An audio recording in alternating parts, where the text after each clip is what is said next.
Okay, so I'm going to do an analysis of Nvidia and AMD. So we're going to try to make this quick because it's a lot of information, and we're gonna try to go through it. I don't want this to be like 30 minutes like the other one was. So first things first, we're going to write the names of these securities. In this case, we've got Nvidia and we've got AMD. So what we're going to do is going to be cap M, and then we're going to find the Sharpe ratio of both securities. These are going to be all of them, which then we're going to find the quick ratio, also called the acid test. And then we're going to find the cash ratio. And then we're going to find current ratio, which is the easiest one, I think, ratio. And then, don't worry, I have all this data here in front of me. So,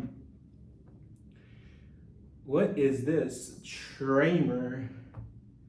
I forgot how to pronounce it. Is it the Tramer ratio? Or what called Tremor? Tremor. Is it Tremor or Tremor? I can't think right now because I want to do this quick because I don't want to waste your guys' time or mine. So this is what we're going to do. And so in order to start with this, actually, let's write, well, we need to write cap M because we're going to find that. And then we're going to plug it in. So this is going to be Sharpe. And then we're going to find quick. And then we're going to find cash. And then we're going to find current and trimmer. And I'm going to explain what each of them mean. I'll tell you the difference between beta and standard deviation. And then we will try to do this quick. I'm going to say, we're going to do this so fast, and it's going to end up being like a, I don't know, 40-minute video.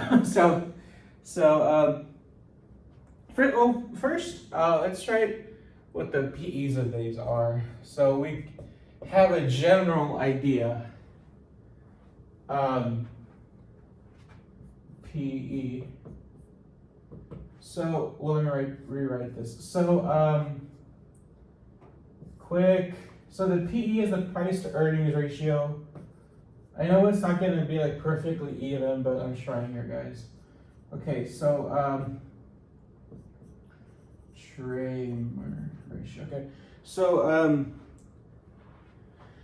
the PE ratio is price to earnings. So what is the stock selling for? What's the price versus what are they earning? So they are Nvidia. So a good ratio. So it varies industry to industry, but generally a good rule of thumb is 20, a ratio of 20. Now Nvidia has a PE ratio of 118.48. Now, if you think that's crazy, that is insane. So they would have to 100x their earnings in order to, for it to be more viable. Or at least 20x. So that the 118 divided by 20 would be like, 5x the earnings, so we get 20 something as their PE, which is still too high. So even if they 5x their earnings, it's still ridiculous. You think that's ridiculous? Not even kidding. 1,070. I didn't even know that was possible. Okay, so yeah, that means that for what you're paying, you're getting essentially nothing in earnings. So this is saying you're getting essentially nothing. That is, they're not making money, but you're paying them huge amounts. The price is far disproportionate relative to what they are earning. So let's put these little colons here. Current and Tramer. So we're gonna, all of this stuff is from, the PE is from the stocks up and the beta is from the stocks app on your iPhone. Everything else is from Yahoo Finance. All the rest of the data. So let's box this in. All right. So we're gonna do CAPM quick, which we already know what the formula is if you saw my other video, which is the return of the investment is equal to the risk-free rate plus the beta of market return minus risk-free rate. So where is my, oh, there is my calculator. It is being recorded, it's recording. So let's open a calculator. We've got a risk-free rate of return of the investment equals the risk-free rate, which is currently 4.533%, plus their beta is 1.69 times the market return, which is 11.88. This is stuff that was in my other video, minus the 4.3, is it 333? No, 5. Sorry, this is a 5. I was like, that's weird. Okay, yeah. 4.533. So we're going to do 11.88 minus 4.533 is going to be 7.347. So 7.347 times 1.69. We're gonna do this algebraically step by step so that I don't want to lose any of you. So I'm not gonna skip around or do anything. So this is simplified, and now we're gonna multiply 7.347. 7.347 times 1.69 is 12.416. We'll round it to 12.42. Yeah, 12.42.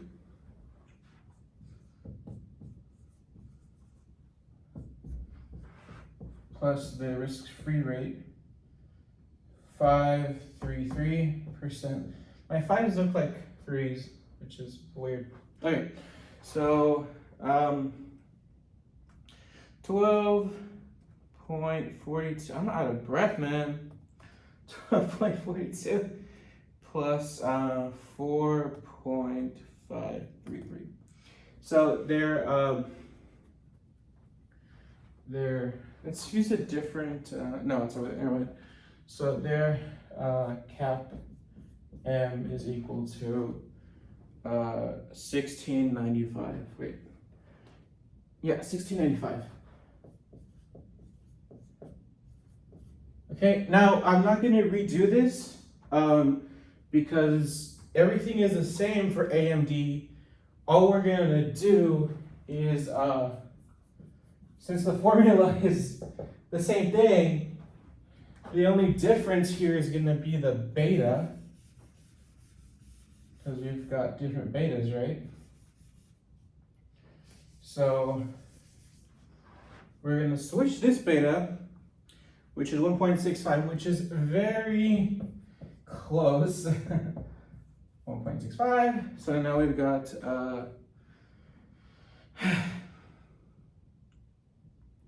7.347 times 1.65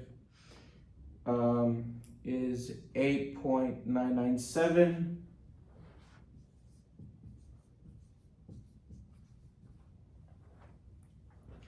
And that gives us 8.997 plus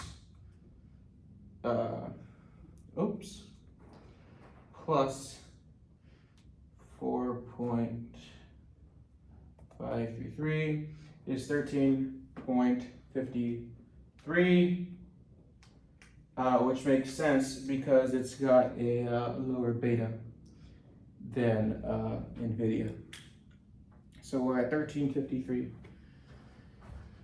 So the according to CAPM, a year from now, AMD should be trading at 13.53% above where it's at now, and Nvidia 16.95. Now the problem with CAPM is the stability beta, which risk-free rate you're going to use, which micro return are you going to use, and when you're using CAPM, there's no such thing as a negative beta, right? So in the world of CAPM, there's no such thing as a negative return, which is kind of nuts, but that's what people use, right? This is what is taught in finance, and there is nothing that we can do about that. Now, the rest should be pretty quick and pretty simple. So first Sharpe ratio is gonna be RA minus RB divided by the standard deviation of the asset. Now, standard deviation is, so say this is the mean of the stock price, and this is different price points that the stock hits, different points, right? So actually this isn't realistic because it's a time series. So you can't have two different points. So say it goes up, so this is negative, this is positive, right? So the standard deviation is what is the middle of all these dots, and the middle of all these dots is the mean. So we've got the return of asset we got from CAPM, which is 16.95 minus RB, which is the risk-free rate, which was 4.533, if I remember correctly, 4.533. And you're going to divide it by the standard deviation for Nvidia is 116.428. So all you do is you go to Yahoo Finance, take historical data, take 365 days ago from today, and bring it to today. So you have a 1 year gap, and then you're going to find the standard deviation, and it's a simple Excel input, and you get this. So 16 points. So you can kind of guess where this number is going.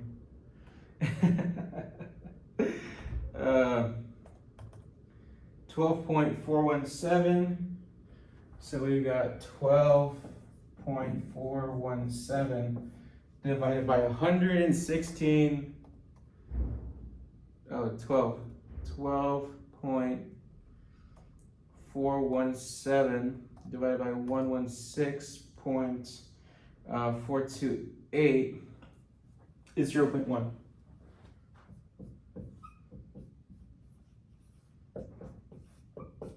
So the Sharpe ratio is what is the amount of reward you're getting in return for the risk. So anything above 1 would say, well, you're putting in an input risk of 1, what you're getting in return would be 1.1. So for every unit of risk, you're getting a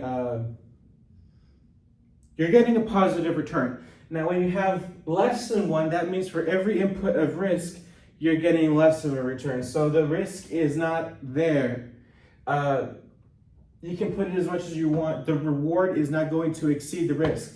Whereas if it was like say 3, for every 1 unit of investment of risk, you would receive 3 units back of reward. And so that's what the Sharpe ratio is for Nvidia. So, man, this is gonna be a long video. Okay, let's see, 0.1. Now the quick ratio, well, you know what? Let's just do AMD while we're here. So we've got the 13.53 minus the 4.533 is, now this also is going to be a very bad Sharpe ratio, minus 4.53, 8.997, 8.997 divided, so this is going to be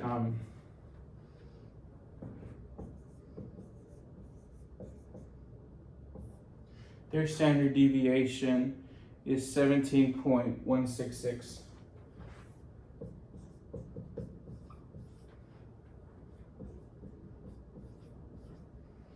So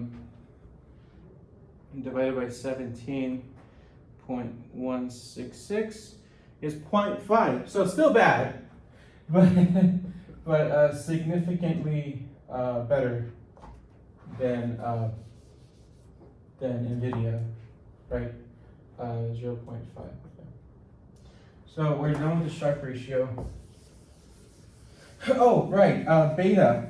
So beta measures, say, a beta of 1 means that for every time that the S&P 500 returns, goes up by 1%. The S&P standard Poor's 500, so it takes 500 publicly listed companies and their index. There's also the Dow Jones Industrial Average, and there's also the NASDAQ. And the NASDAQ is focused on more tech stocks. Dow Jones Industrial Average consists of 30 companies. You've got Disney, you got Travelers, you got a few in there. But basically, index, it's a benchmark for basically how the economy is doing. People make that argument. The S&P is a list of 500 companies that are listed.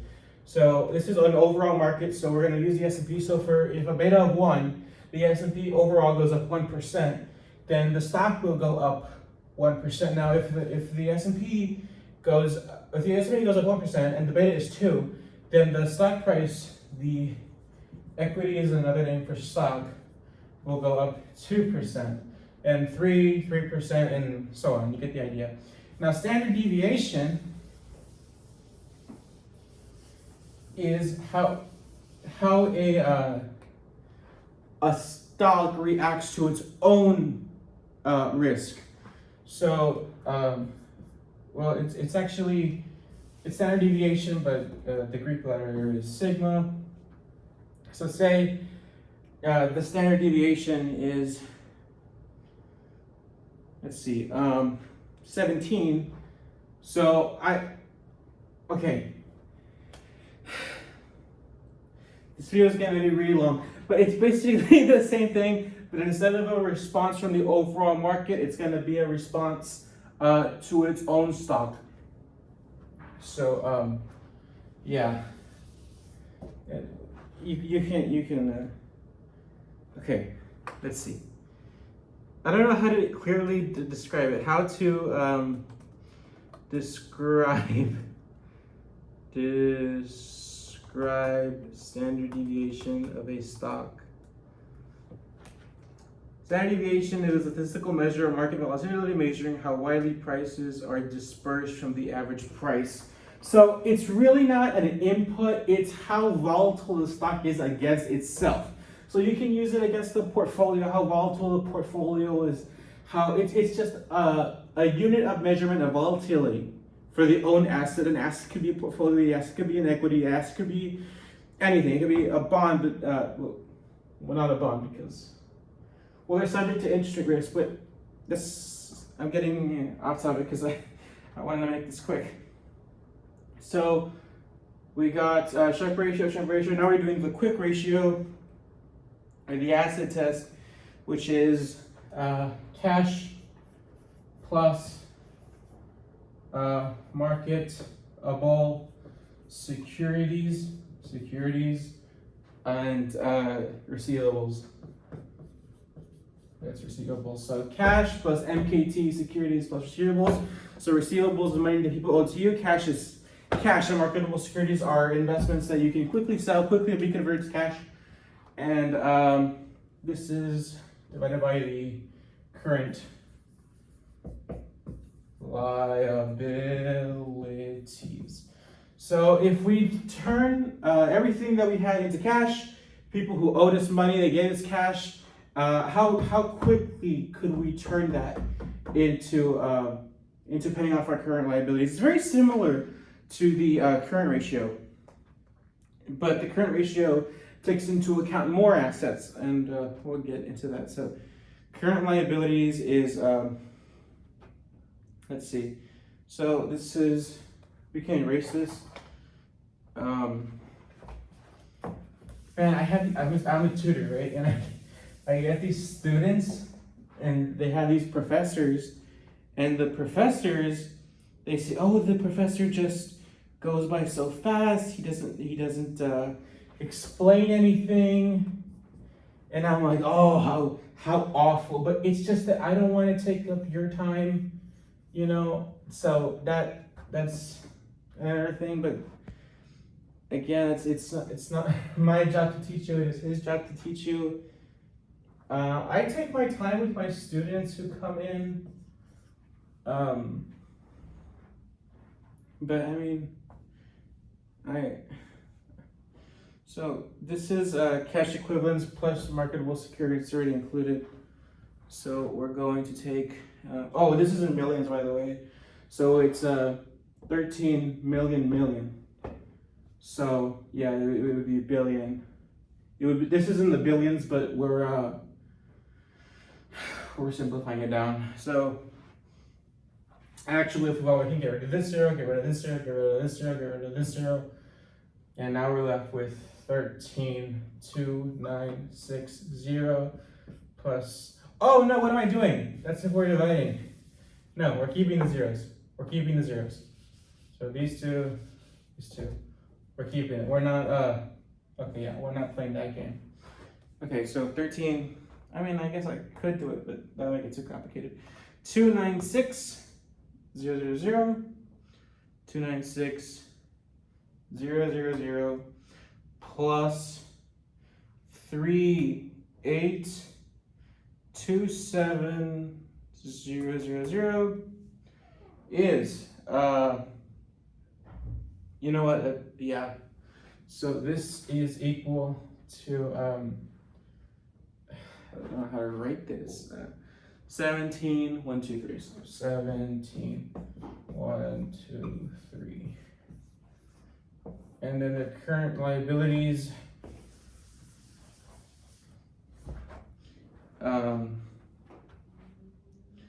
Let's see, current liabilities is 6563.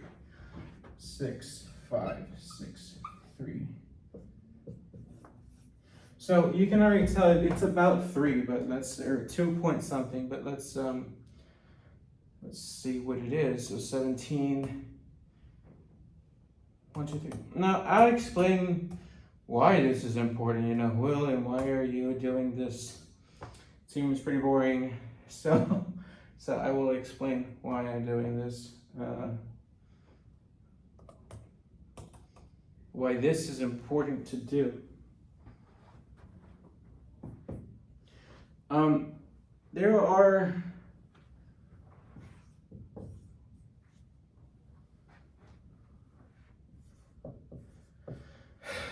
There's technical analysis and there's fundamental analysis.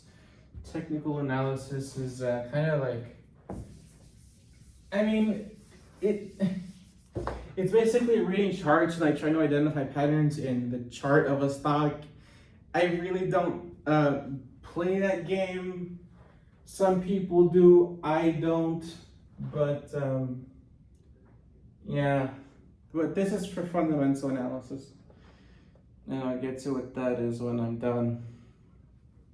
So this is gonna be the cash plus marketable securities divided by the current liabilities. equals, which I already have it combined here. So cash and equivalents, cash and cash equivalents, and marketable securities. I guess you can put equivalents. Oh, a thing I forgot to mention. CAPM, let me just, before I forget.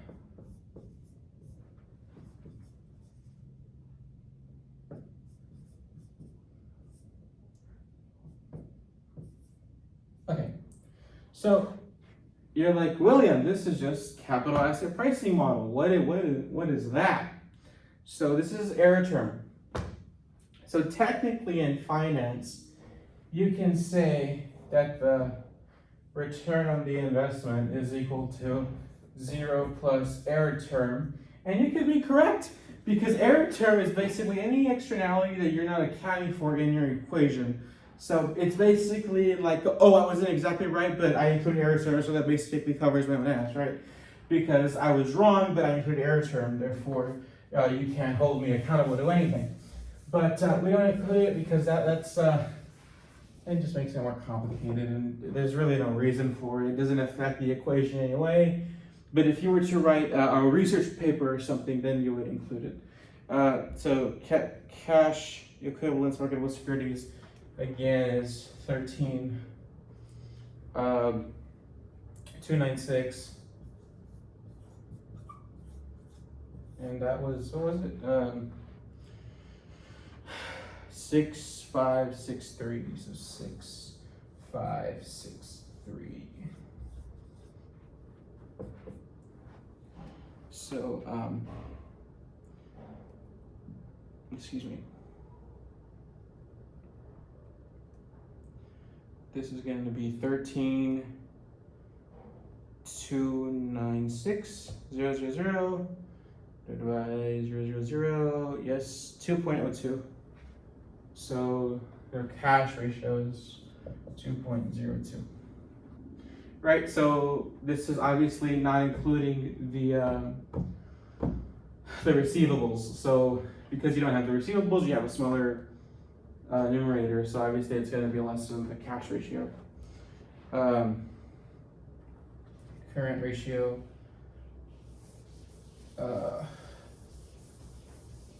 We all know this is current assets.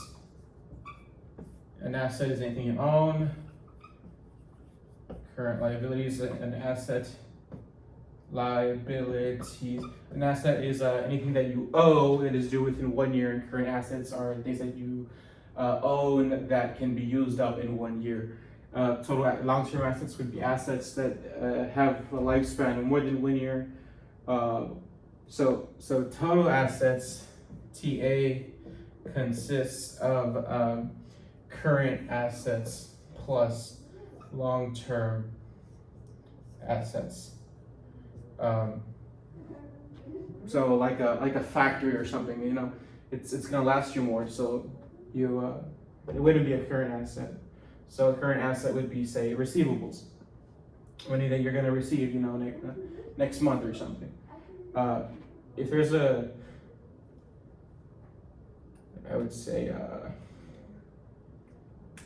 I guess a factory or some there's many things that can be total assets, and total liabilities are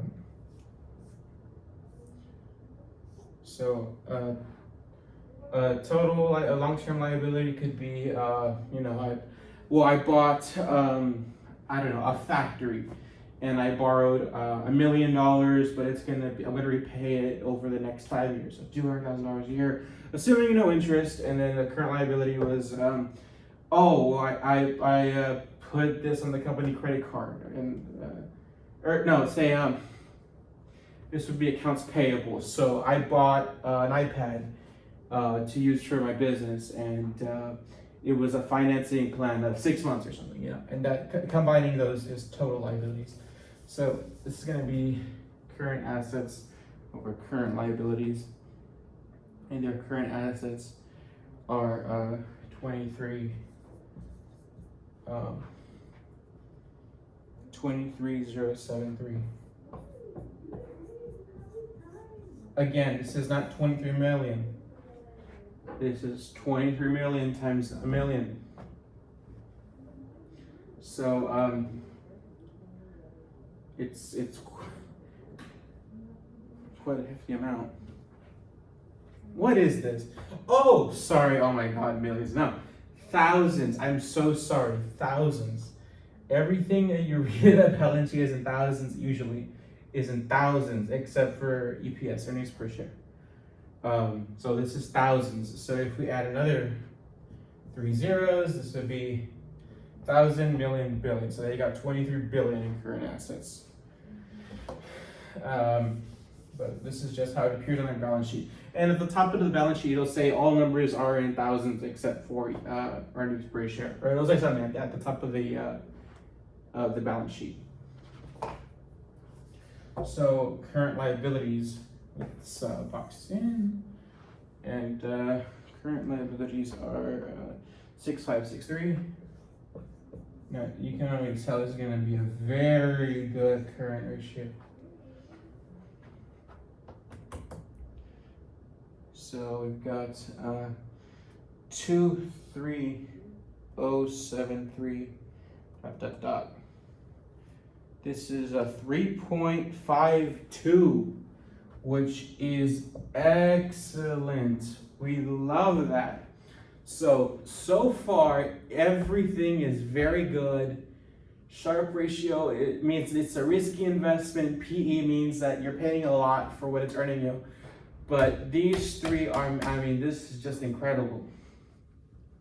This current ratio alone should tell you, so this means that in case of bankruptcy or something, they could sell all assets, they could liquidate all assets, pay off all their liabilities, and still have a ton of cash left over. So current ratio of 1 means you can liquidate everything and cover all your liabilities and have 0 left over. So they could cover everything. So let's just say we change this. So they take all their current assets, they pay off everything they owe. They've still got $16 billion in the bank. So that is a very, very good thing. So that's cash. So yeah, yeah. All right, so we divide there. Now their trimmer ratio. Wait, how is it? I'm like gonna. Is it Traynor?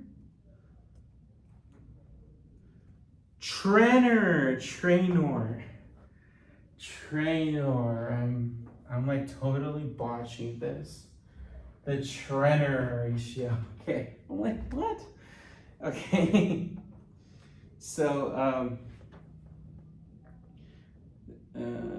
yeah.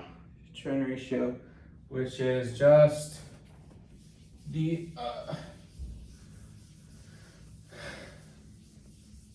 now what are we doing when I finish the Traynor ratio? I'll tell you what we're doing. The return of the asset.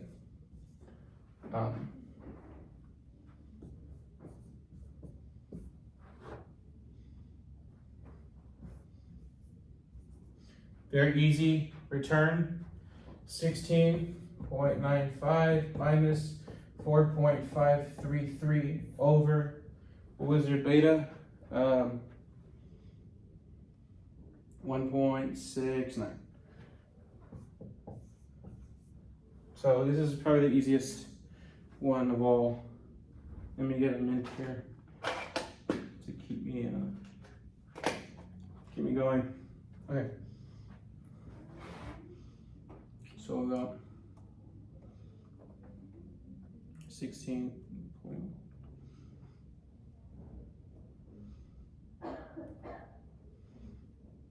12.417, 12.417 divided by 1.69. So this is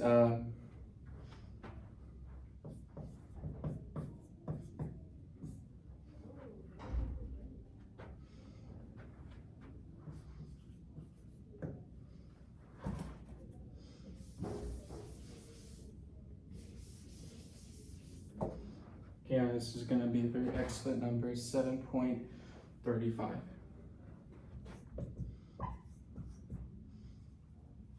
That's it. Now, why are we doing this? William, I think you've gone off your rocker, and you're probably right.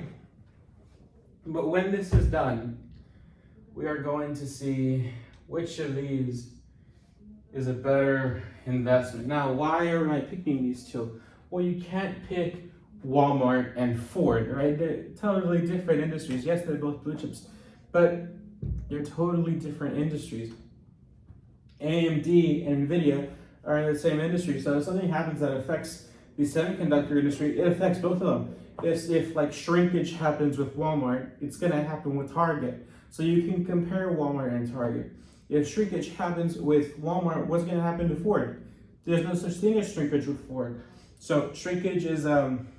That's theft of items. So the amount of people who are stealing chocolate bars is far disproportionate to people who are stealing trucks. So that's what we're saying. But if something happens to Nvidia, it's gonna be reflected in AMD. Even though they're competitors, they're in the same industry. That's what all this is. So let's do the trainer ratio, It's kind of the easiest. So again, RA minus RF divided by the beta of A. So we've got 13.53 minus the risk-free rate, which is 4.533, divided by the beta, which is 1.6, was it 6.1? 1.65. 65. So, can erase that. Now we've got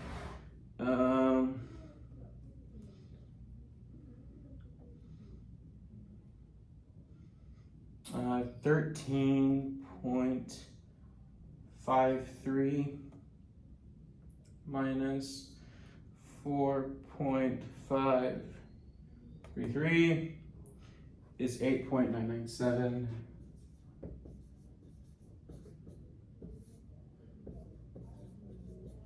Again, it looks look like a good trainer ratio.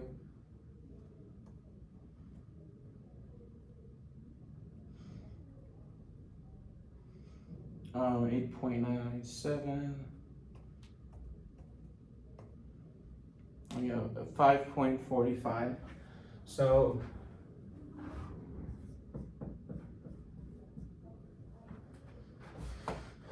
now what is the trainer ratio? It's more of a historical view. It's a risk measurement, also similar to Sharp. But I believe Sharp is on the portfolio and Schreiner is on the overall market. So, did I flip that? Yeah, Sharp is the overall market, Trainer is of the portfolio. Sorry, I misspoke. It's getting late. Yeah. So current, it's just backwards. We can move up. We just need 3 more, and we'll be done.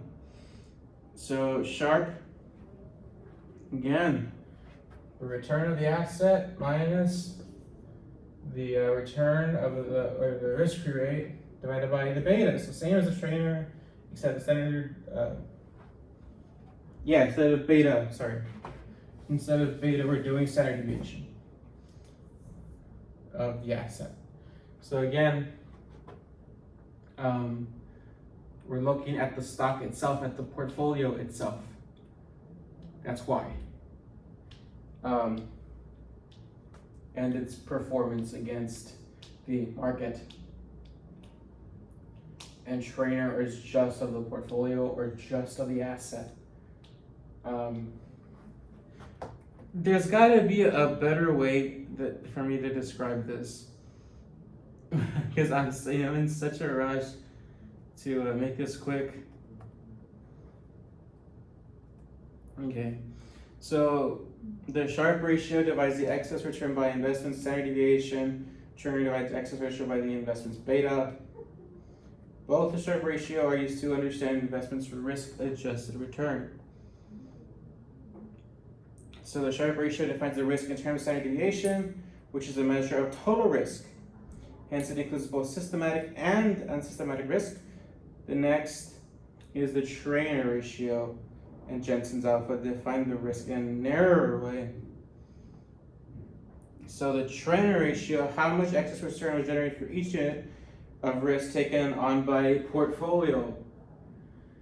So Trainer is for the single portfolio, for the single asset. Sharpe is against the overall market. That's why, because remember how I said that beta is against the overall market? So the S&P goes up 1%, beta goes up, and the beta is 1, that means the equity goes up 1%. That's overall market. Standard deviation of the asset is of the portfolio or the asset itself. So what are we doing now? Now we're doing the, we already did this, now we're doing current.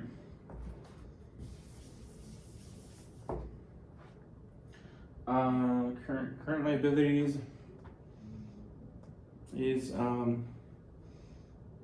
current assets are 15, and then we've got 019 again in thousands, 6, and then 3, 6.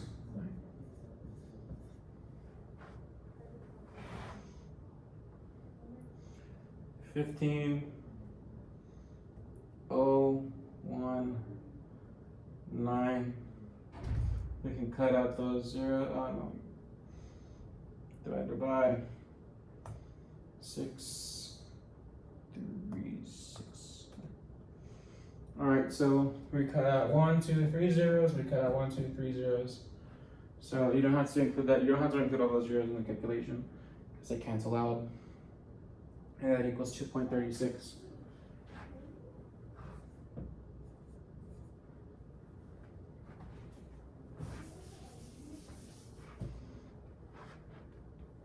Cash ratio. Again, cash plus MS, so just do marketable securities, and CL for current liabilities. And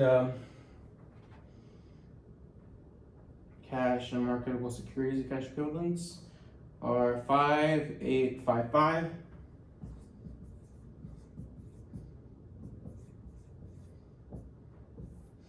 And the current liabilities are 6369.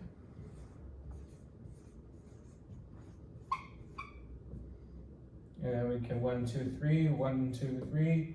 Now we just divide 58, 55. So we've got 0.92.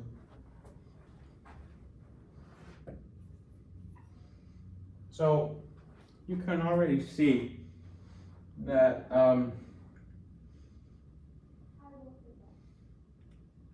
Nvidia is looking much stronger. Let's just do the quick ratio, or we just need one more, which is the quick. So now we add receivables, and that's it. So 4.128.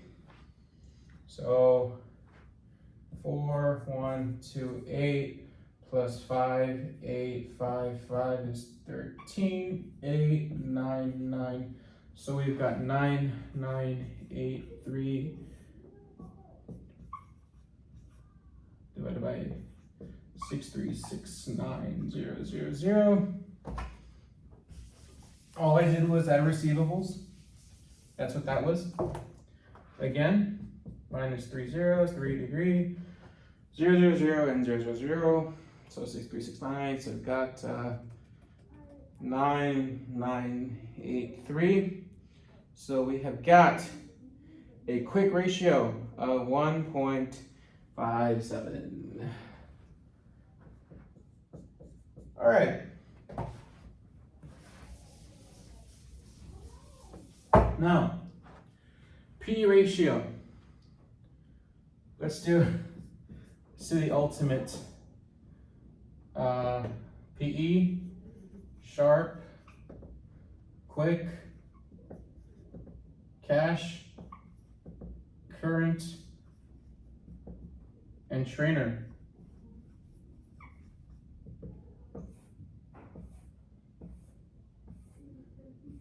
Oh, and CAPM.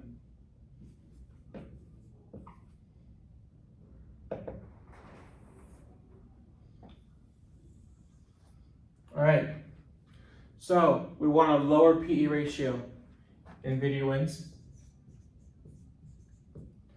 We want, let's see, trainer. What is that? We want a higher trainer ratio. Let's see, it's 1, but let's just make sure. Good trainer ratio. The higher is typically seen as better than a lower one. So there we've got Nvidia winning. Oh, these are their ticker symbols, by the way, which is when you go and type into your E-Trader, your Robinhood, you don't type Nvidia, you type NVDA or you type AMD. You can type Nvidia and it'll know what you're trying to say, but this is called the ticker symbol for Nvidia. For Coca-Cola, it's KO. For Walmart, it's WMT. For Target, it's TGT. For Ford, it's F. You get the idea. For Intel, it's INTC. You get the idea. Current, Nvidia wins. Cash, Nvidia wins. Quick, Nvidia wins. Sharp, there's one for AMD. They're both bad, but AMD is better. And PE, we want a lower PE. So we've got, because we want to pay a lower price for earnings. So we want the lower PE, and Nvidia wins there. So Nvidia clearly, as you can see, I don't know if I should say not official financial advice, but the math is the math. I'm just showing you the math, and you can judge for yourself. So yeah, I'll leave it at that. What's Jensen's Alpha? I've never heard of that. Jensen's Alpha. The Jensen's Alpha is a risk-adjusted portfolio that measures the average return of portfolio or investment above or below that is predicted by the CAPM given the portfolio's beta and the average market return. Jensen's Alpha, which is portfolio return. I don't know. Let's find out. Let's learn together. I have no idea what this is. It actually looks pretty simple. Oh, it's just CAPM, but portfolio return. It's CAPM minus CAPM. That's what it looks like. Expected portfolio return, risk-free rate, beta, expected market return. It's just CAPM with the expected market portfolio return. I don't know. That doesn't really make any sense, but okay.